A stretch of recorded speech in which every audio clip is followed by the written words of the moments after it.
Welcome back. Unless this is your first time to join us on Old Soul, New Soul Astrology podcast with Robert Glasscock, you are in for a treat. We're going to continue our series today of looking at the planets from the perspective of their relationship to the sun. We've started with the conjunction and then moved over to the sextiles and squares and trines and opposition, and just kind of cover how, if you have, for example, the Sun and Uranus in a conjunction, what might that look like? And Robert, we have a listener who has been anxiously awaiting this episode. Hi, Thomas and Robert. I'm just curious about learning a little bit more regarding the planet Uranus and its role and significance in somebody's natal chart. I really enjoyed the episode about the role of Saturn and its significance in somebody's natal chart, and I would just love to learn a little bit more about Uranus. So thank you so much. I hope you can answer this question. And Robert, I have one before that, because what just jumps out into my little audiobook narrator ears is the difference in varieties of pronunciation of the planet that we're talking about in this episode. I'll tell you what I did from a narrator's perspective. I wanted to get the best throw on it. So I use Merriam-Webster.com, Dictionary.com, and then if I need other sources, I'll try to get them. But basically, and then I just take the best blend. Well, with this planet, Uranus, we we have a consensus between the two. So Merriam-Webster and Dictionary.com both say it Uranus. And yet, I know there are a lot of astrologers say it Uranus, as she did.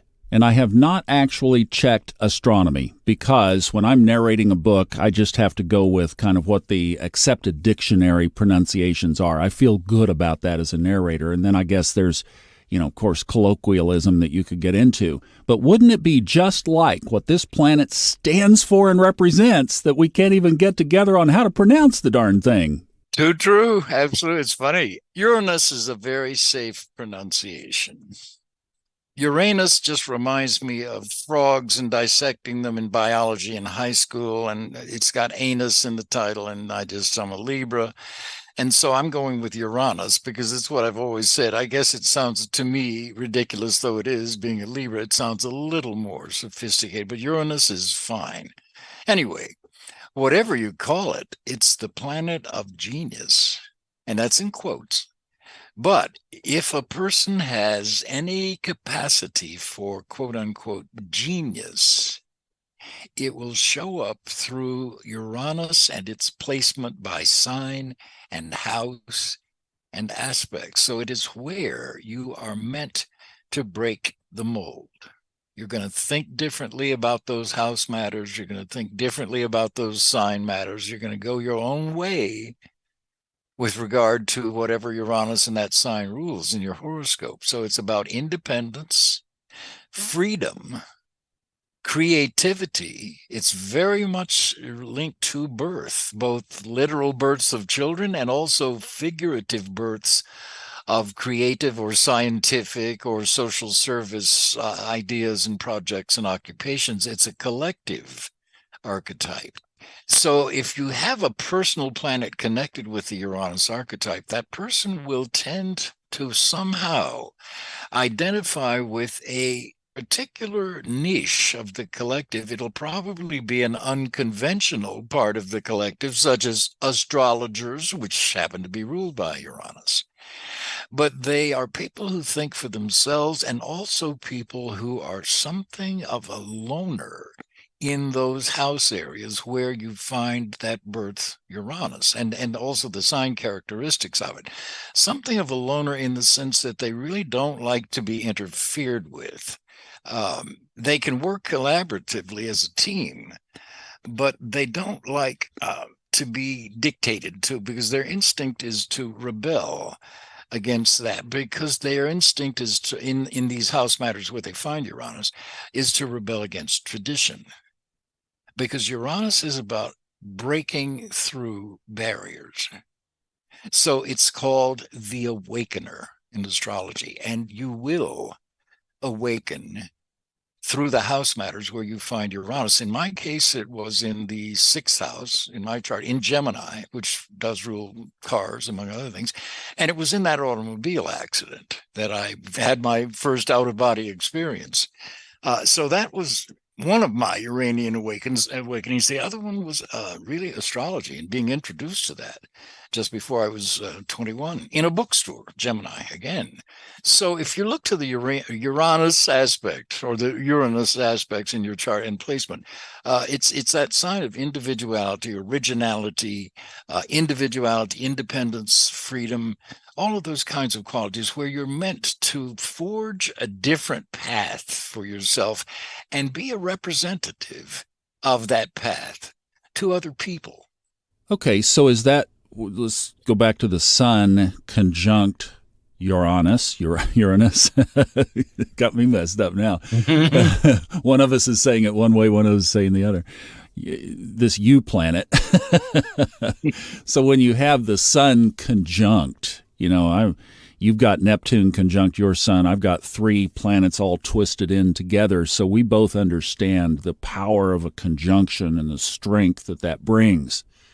Is this person prone to even being overly self-independent? Well, yeah, there's always that risk with Uranus and also the sign of Aquarius even. Aquarius as a rule really is a wonderful sign. People sign, loves people, gregarious and all of that. It maybe is not so great at intimacy. Intimacy can begin to smother Aquarians unconsciously because it's the 24/7 presence of another person, or the 24/7 presence of anything. Too much order in an Aquarian's life is on a gut level kind of threatening. They need to have a certain sense that unpredictability is going to be a factor in their lives, which is a very Uranian kind of thing. So that they often are people who on the outside can appear to be very selfish and self-involved. And that's really not necessarily true. They are involved in exploring themselves, and they don't want to be too tied down by too many restrictions and responsibilities. And when they are, they can unconsciously rebel against having chosen too many responsibilities. They can unconsciously rebel and become really almost mean because they instinctively want to get out of that situation where they feel trapped, but they don't know how, so that they can bottle all of that up and then come out explosively. But still, this idea of Uranus and genius is always there. And when it's conjunct the sun like that, you really are. The life force and Uranus are both united in this way. And so these people can, if they have a scientific mentality, that so much the better. They can become brilliant scientists and engineers, brilliant psychologists, and students of human nature as well.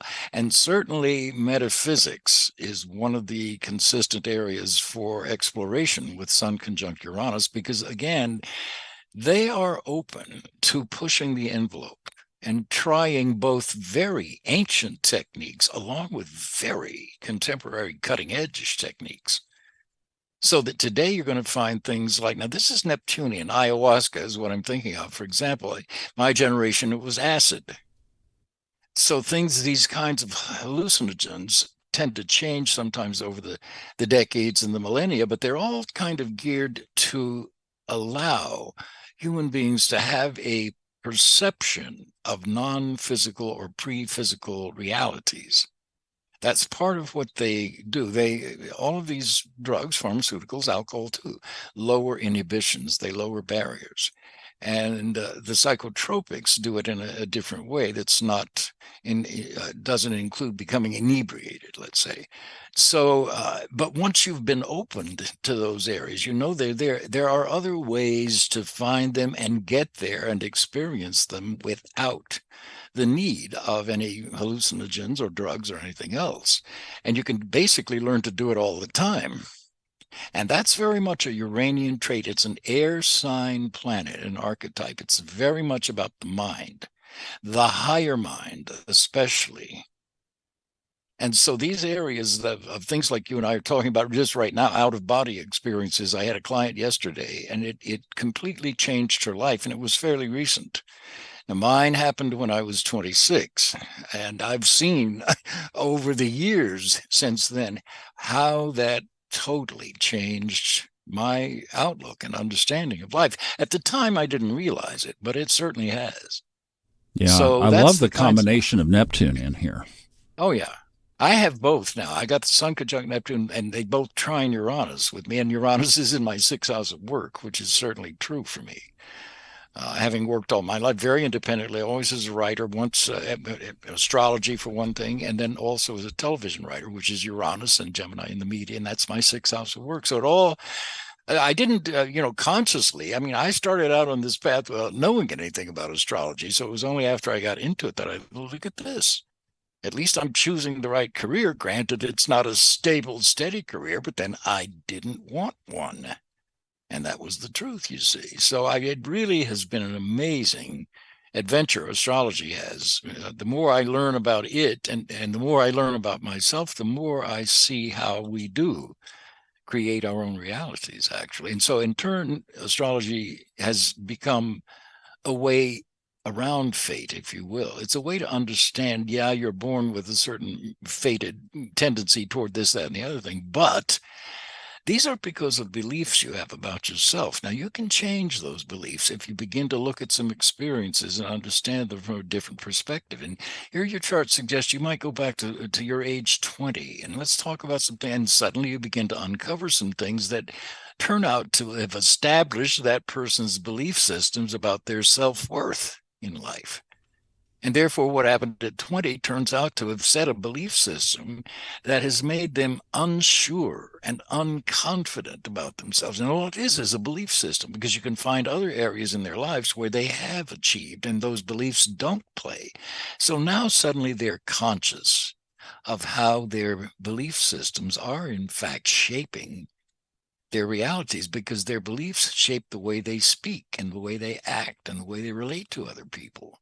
And once they have a conscious handle on that through astrology, they can say, oh, because they can be objective about it. They can raise their consciousness a little bit above just the routine day-to-day consciousness and see, oh, yeah, I see how I might behave in a way regarding these elements of life that create these kinds of situations. Suddenly now, they are in control. It's not unconscious fate dictating, it's very conscious. And they realize they have got a choice now. Consciously, they can change the way that they live and the way that they think. And Uranus is a great one for doing that. It really is, because Uranus lives to upset the apple cart. It's got Saturn. Thank God for Saturn, because we wouldn't have structure without it. But there are times in life to go beyond tradition and find your own way. And that's really kind of been my whole life, to tell you the truth. I put up my chart for Robert to look at. Uranus is at 20 degrees in Leo, and that's what he was referring to. And as you know, I went to college with the intention of going on to seminary. I was going to be a Baptist pastor. And guess what age that path changed? Take a guess. Take a wild guess. Could be 20, and I ended up going into broadcasting, and I never went back. You know, it's interesting, too. You are still on a mission. You started out on a mission, and you were raised on a mission. What you did is to take that mission and grow it in a Uranian way into astrology and metaphysics. It's not that you've abandoned Christianity, as you have risen beyond it even. You know, it's fascinating to me when you get into religion and theology. Do you think God is a Christian, or do you think God is a Jew, or do you think God is a Muslim? God, the creator of the whole thing? And then suddenly you're faced with, well, no, wait a minute, are God and religion the same thing? They're not. God pre-exists all religions. The all that is, that's the phrase that I love that Seth uses in his books, the all that is, because it doesn't have any religious connotation. But religions are man-made stories, tribal stories about how we perceive God. And that's all they can ever be, because we can't prove that anything is the word of God. We can prove that some man says it was the word of God, but that's not the same thing. So you're on a mission, but you've outgrown the restrictions of the, let's say, fundamentalist Christian. And this is Uranus's purpose, is to go beyond the convention, the tradition, to break through. And with Uranus in Leo, this also applies to children in your life. So you're not only your biological children, but your creative children, through basically transforming other people. You want to take Chiron over there, opposite that Uranus. This is very much about your healing other people. You could have done it through the ministry. You're doing it through metaphysics. It's the same thing, except broader and more inclusive. The religion is exclusive. Our tribe is the true tribe, and everybody else isn't. That's what they all say. They don't say it overtly so much anymore, although more and more are. But that's the whole dichotomy of religion. It's very much us, them. And everyone who is not us is evil. And that's a horrible kind of way to go through life, because other people are not necessarily evil just because they are different from you. Sure, absolutely. So it's an interesting thing that you've done, because in effect, with that Uranus there, you gave birth to yourself at age 20. And it was a real break, a divorce, which is very common with Uranus there. And that was a break with a past self. Now, and it wasn't a suicidal break. It was a creative break, but boy, it was for your life. It really was. You must have felt. Oh, it changed the whole course of my life. Completely. Yeah. Who I was and everything, because I was going to go be a pastor. Maybe this isn't the time or place, but I'd be fascinated. How did that look? And I mean, it couldn't have been overnight. It had to be something that had been building for a time. Oh, it was. I'll tell you the story real quick. Freshman year of college, found a job at the First Baptist Church in Bentonville, Arkansas. In fact, it was catty corner on the Bentonville Square from the first Walmart store. Walmart, I can see it now. Now is a museum there. Yeah, and the First Baptist Church of Bentonville was across the thing. Well, I became the youth minister, and my responsibilities were Sunday, and to just basically come over about a 30, 45-minute drive and lead the youth on Sundays. Well, Sun on Mars in Scorpio, come on. Was I there just on Sunday? No. I was there on Wednesday. I was there on Saturdays. I was knocking on doors. I mean, I was doing the whole thing. Well, so it grew. Then, right as our second year of college was happening, I'm walking across campus and I hear this, Miller! And it's my good friend David Brooker. Rest his soul. He left us way too soon. But he was wanting me to do the football games with him on the local AM radio station. Oh, man. Had I just gone to heaven? So now I could do church on Sunday, radio on Friday, and oh my gosh. Well, so I went to tell the pastor the good news. And he gets this he had these lines that went down from he frowned a lot, and also was actually, framed this up, he was caught later doing it with somebody in the choir or in the church, one of the secretaries, something. So he was... No. Oh, yeah. So he gets this long look on his face. And I said, is something wrong? And he said, well, I was really wanting us to do some things for the kids on Friday nights after football games this year. Even the away games, I'd like us to do something.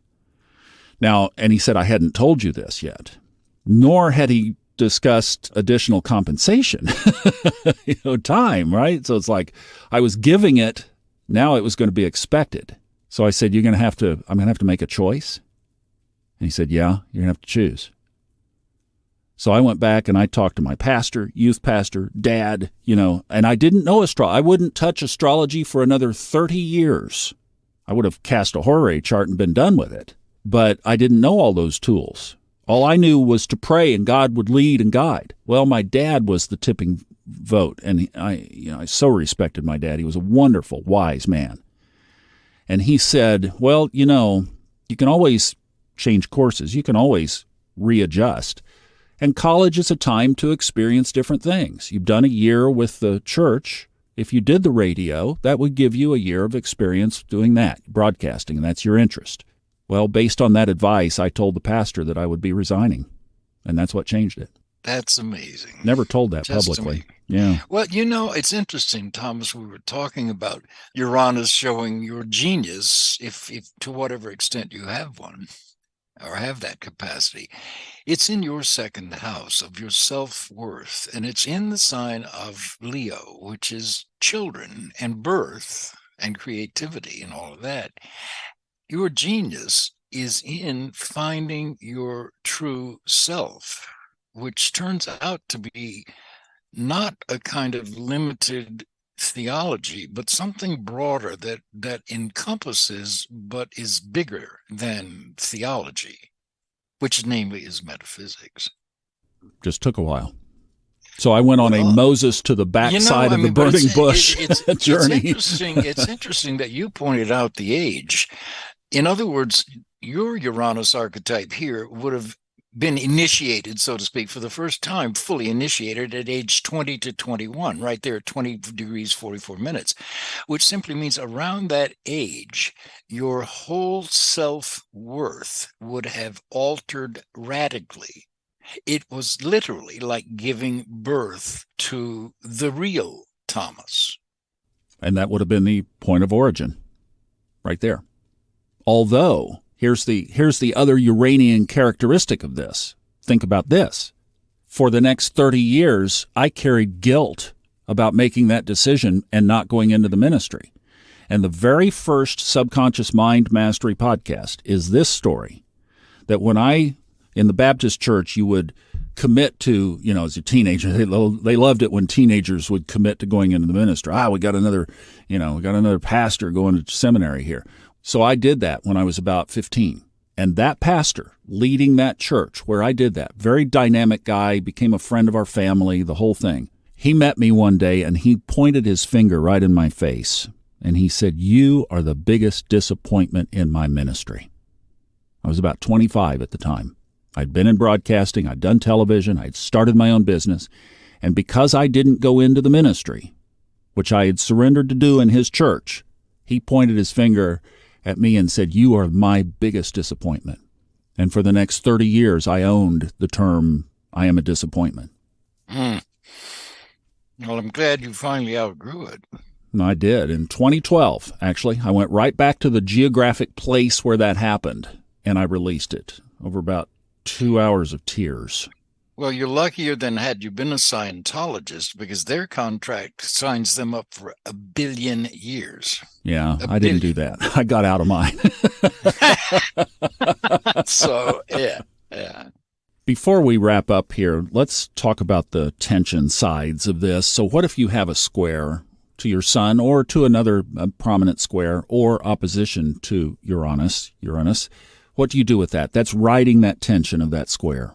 How does that play out specifically? All right. The squares are the obstacles to fulfilling the life force. So if you have the Sun conjunct Neptune, Sun conjunct Uranus, that's a Uranian or Neptunian life force. If it's square something like Saturn, there are the blocks. There are the challenges that you're going to face in this life in order to express the higher and best qualities of that Sun conjunct Uranus or Neptune. So Uranus square, somebody, or what kind of a hook or what kind of a tension are they going to get? There the thing is, because with Uranus square the sun, it is very much an aspect of separation. The person will tend to be very smart in some area and very talented in some area, but they will have trouble separating themselves from a family and a town and an environment that does not recognize their genius. So they will be angry unconsciously because other people don't support their genius. The key to it is to move and find some place and people that do, because that's the conflict. That's the genius of, say, Uranus square the sun of the life force. And the challenge, and it's a karmic challenge, if you will, somebody has chosen it. The challenge is to see, are you going to be able to learn to live your own life, even though it's quite contrary to the people who love you? Or are you going to submit and surrender your own true self to the people who love you or who say they do? Wow. So what I'm hearing is, if you run Uranus through the filter of, this is where my genius is reflected in the chart, boom. And that's the key, Tom. And it doesn't have to be Einstein genius. It just means this is where your true individuality can shine. Here, you do things differently than anybody else. Yeah, it's probably going to be controversial to some people, but it doesn't matter. You're very good at this. And in fact, if you begin to find something in this area, like where the house is and sign that Uranus is, something that you could specialize in, quote unquote, like astrology, which is what I turned out to do quite by accident. I had no idea of becoming this as a profession until I realized after about 3 or 4 years, gee, I'm making more money at this than I am acting. So that's got to tell you something. I'm not an idiot. So I quickly realized, and then the next thing I know is I'm writing for American Astrology magazine. I'm thinking, my God, I'm an astrologer. Just like that guy in the bookstore said I was. Wow, that's amazing. So even in this deal that we've been kind of threading through here in my own situation, 20 degrees later in the sign, later of the way through, Leo expressing out in the second house, there's a way to use astrology and helping other people transform because it's across from Chiron in the 8th. There you go. Later, finding it later in life. And wow, the genius. Wow. And mainly because you have done it yourself in your own self-worth with Uranus there. So the fact that you're able to transform your own life and to understand your own life in such a wonderful, helpful, cohesive, spiritual way, you want to share with other people. Through your talents, your broadcasting, you're a messenger still. Mercury and Jupiter at birth in Sagittarius in your workhouse. You are a messenger. You would have been a wonderful minister, except that you're unconventional. You see things larger than your religion let you see them. Yeah, it wouldn't have been a good path. Not in any kind of way. I know that now. Wow, you are just blowing us away here. We record a batch of these episodes, and every one of them has been incredible. Robert, thank you so much for this. If you see now why you would do well, if you have not done it already, to sit with Robert and go over your own genius and the challenges and the obstacles and the paths and what's there now, direct link is in the show notes. Check it out. And thank you so much for listening. This has been great. I hope you'll truly consider talking with Robert. It's worth it. We'll see you next time on the Old Soul, New Soul Astrology Podcast. Thanks for listening.